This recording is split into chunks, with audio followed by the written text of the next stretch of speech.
So it's Russell. So I finally got around to putting my new control sticks into my N64 controllers, and I figured I'd go a quick review over it, what I liked about it, what I didn't like about it.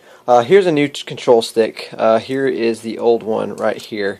As you can see, it's pretty worn out. I didn't even play that much, or I wasn't that hard on it. I just played a lot, and you can see it's pretty much ruined. It'll just go any way you want. Well, anyway, so I got these new ones. They're about $10 a pop. They're really nice as far as responsiveness. I just got done playing Smash. They did exactly what I wanted it to. I'd say it's a little bit more sensitive than a GameCube controller, but it's got about the same feel.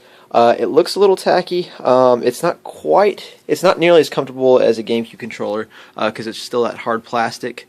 It feels a little different than the old one in the fact that it's got a little lip right there in the middle.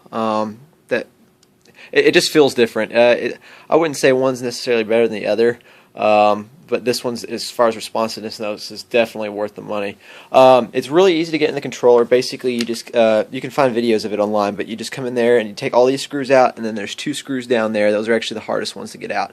And then you just lift the plate off, and then the stick's sitting in there like this. You undo these 3 screws, pull it out, and then you stick this in there.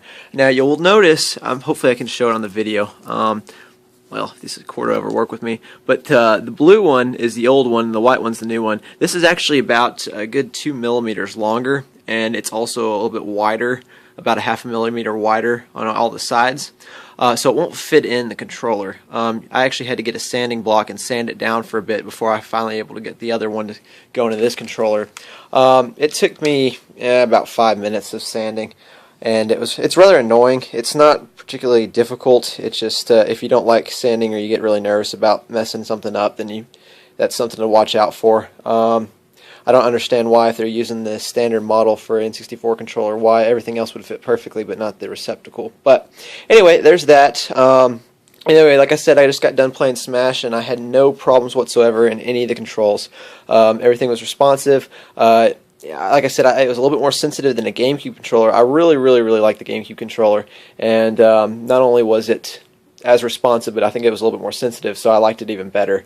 It's not the most comfortable. It's about equivalent to the typical N64 controller, the original OEM stick. So, you know, it's not nearly as comfortable as a modern controller, but it'll definitely get the job done. And you can see, since it's modeled after the GameCube, I mean, I've put in hundreds of hours, well over 1,000 on my default GameCube controller, and it's still basically it's just like this. So I expect this one to last a lot longer than this one, which I put even less time than I did on my GameCube, and you can just see it's shot. So anyway, I definitely recommend it overall. Just prepare to sand it down. Just get some 300, 400 grit sandpaper, and actually 300, 200 grit sandpaper, and sand it down. I sanded this part right here, the top part, so I guess I'll show you on the one it actually is.